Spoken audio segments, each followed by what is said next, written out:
Қайырлы күн, киносүйер қауым. Біз бүгін Сүйген жүрек телесериалының кезекті бөліміне де келіп жеттік. Бүгінгі бөлімде Чечек пен Онур екеуі машинада отырады. Чечек ұйықтап жатады. Онур бұрынғы нәрселерін, ойларын есіне түсіріп отырады. Яғни біз Берна екеуміз бір-бірімізді қатты сүйдік. Сен біздің қызымыз болуың керек еді деген секілді, тіпті басқа қалаға кетіп қалуымыз да мүмкін еді деген секілді сондай сөздер айтып келе жатады.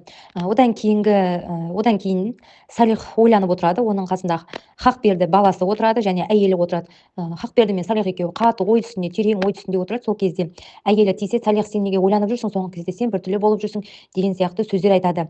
Ал Хақберді өз ойымен өзі ойланып отырады. Одан кейін есіктен Ләйла мен Хашмет екеуі кіріп келеді. Салих олардан сұрайды, яғни Чечек табылды ма деген секілді. Сол кезде Хашмет, жоқ, әлі хабар жоқ, әрі бері іздеп жатырмыз дейді. Сол кезде Ләйла көзіне жас алып, менің де балам жоғалып кетіп еді, мен қатты қиналдым деген сияқты өздерінің сөздерін айтып еске алады оны. Сол кезде Салих пен келіншегі екеуі оған айтады, иә, не деген жауыз адамдар, кішкене баладан өштерін алған емес, кішкене балада не жазықтары бар деген секілді сөздер айтады. Одан кейін Ләйла мен Хақберді екеуі Ләйланың бөлмесінде сөйлесіп отырады. Жаймен ғана Хақберді айтады, осы Хашмет бекен осы Чечекті ұрлап кеткен, біздің осы жағдайымызды сенің осы Альперді бәрін біліп қойып, Альперден әдейі кек алмақшы мекен дейді. Сол кезде Ләйла айтады, жоқ, ол менімен бірге мұңайып, менімен бірге жүр, тіпті іздеуге атсалысып жүр, ол емес. Егер де ол болса, Альперге бірінші тиісетін еді, тіпті өлтіретін еді деген секілді сөздер айтады. Одан кейін осы фотограф пен Ләйланың сіңлісі Семги екеуі көңіл көтереді. Негізі Семги оны әдейі істейді, фотографты өзінің уысында ұстау үшін, өтірік мас болып үйіне барып, тіпті бір бөлмеде жатады. Одан кейін Альпер отырады. Сол кезде полиция звондайды. Ауруханаға келіп кетіңіз, бір кішкене қызбен бір ер кісі екеуі аварияға ұшырады, яғни қайтыс болды. Сол сіздің қыздарыңыз ба, қыздарың емес па, көріп кетесіздер ма дейді. Сол кезде Альпер қатты жылап, Берна екеуі кетіп қалады. Неге қарай? Больницаға қарай, ауруханаға келсе, мәйітті көреді Альпер мен Берна екеуі. Сол кезде кішкентай қыздың жатқанын және ол Чечек емес екенін көреді. Сол кезде қатты қиналады. Ортаға қарай коридор дейді ғой, ортаға шығып, Альпер жынданып, көзіне жас алып, біз мына бұл балада ата-анасы бар шығар, бұл кішкене қыз Чечекпен жасты екен, бұның тіпті біздің қызымыз емес екеніне қатты қуанып отырып, ал бұлардың да әке-шешесі қатты қиналып іздеп жүрген шығар деген сияқты сөздер айтады. Сол кезде Берна сол жерде қатты қиналып, оны ұрлап кетті, мен бұдан артық шыдай алмаймын, қызымызды тапшы, өтінемін, тапшы деп Берна сол жерде құлап қалады. Одан кейін соны естігеннен кейін Альпер көзі бақырайып шошып қалады. Одан кейін Жанан ханымға Хашметтің әйелі звондайды, яғни бағана неше күннен бері ойланып жүрген Хашметтің әйелі Хашметтің телефонын алып әйеліне, яғни Жанан ханымға звондайды және дауысын естиді. Одан кейін Бернадан сұрайды, Альпер, сен неге олай айтып тұрсың, неше күн болды ғой біздің іздеп жатқанымызға, сен бұны ертерек айтқаныңда ендігі табылатын еді деп ана жерде тіпті Бернаны ұруға дейін болады. Берна айтады, мен оны білмедім, оны бұндай жағдайға дейін жететінін мен қайдан білейін, ол маған өзі жабысып жүрді, кет десем кетпеді, мазамды алды, ақыры Чечекті алып қашты дейді. Сол жерде Индин Хашметке звондап, яғни адамдарыңды жинап, осындай да осындай, Онур деген біздің досымыз ұрлап кетті, соны іздеп тапшы адам жібер дейді Хашметке звондап. Оны барлығы естиді, яғни Ләйла естиді, және Хашмет біреуге звондап, Онурды табыңдар деп барлығын суретін барлығын жібереді. Одан кейін Альпер Бернаға айғайлай бастайды, сен барлығына кінәлі, сен менің көзіме шөп салдың ба деген секілді сөздер айтып, сол жерде жынданады. Бірақ ол жерде Ингин, тынышталыңдар, Чечекті, бұл жерде біздің мақсатымыз Чечекті табайық, Чечекті табу дейді. Сосын Альпер тағы да қоймайды. Альпер айтады, сен Бернаға айғайлап, сен жол апатынан бұрын екеуің жүретін едіңдер, мен білемін, айт шыныңды, барлығын айт деп сол жерде айғайлайды.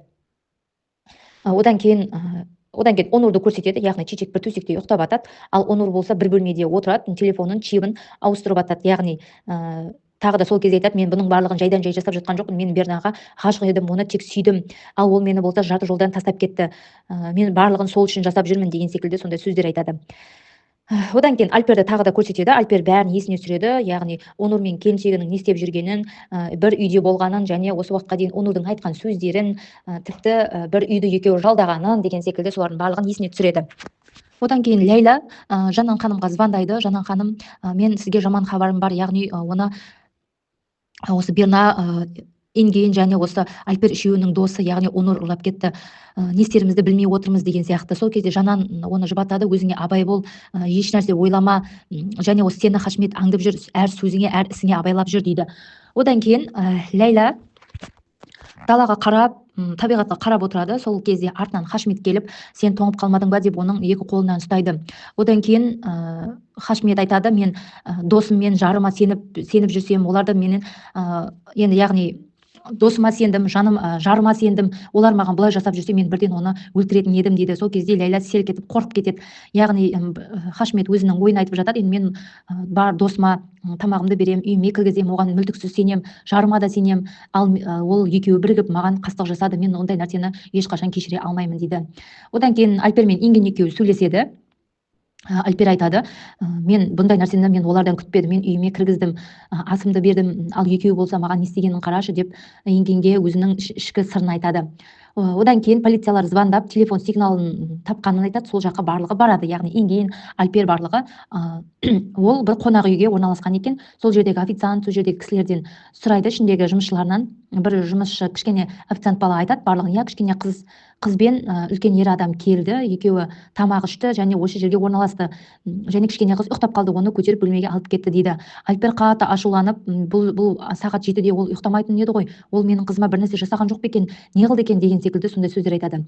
Одан кейін Альпер үйге келеді де қайтадан ашуланып Бернаға айғайлайды. Ол жерде Альпердің тәтесі, Альпердің қарындастары, яғни барлығы, Бурак, Эйлүл барлығы тұрады. Сол жерге Бернаға сонда да қатты Бернаға айғайлап дауыс көтере бастайды. Берна айтады, ол мені зорлай бастады, яғни зорламақшы болды, мен бұндай боларын білген жоқпын ғой деп сол жерде енді ақтала бастайды. Сол кезде Альпердің тәтесі, че-то не то, мына жерде мен алдыңғы түні онымен сөйлесіп тұрғаныңды сенің көрдім ғой, тіпті үйде біреу көріп қояды, естіп қояды деп сен айттың, ал сол күні азаннан кешке дейін сен тіпті үйде болмадың, ал кешке қарай чечекті алуды ұмытып кеттің сен деп сол жерде тіпті Бернаға барлығы талпа басталады. Ал оны естігеннен кейін Альпер одан сайын ашуланады, айғайлайды. Сол кезде Бернаның телефоны шырылдайды. Яғни Альпер айтады, сен мынаның дауысын қатты шығар, және біздің естіп тұрғанымызды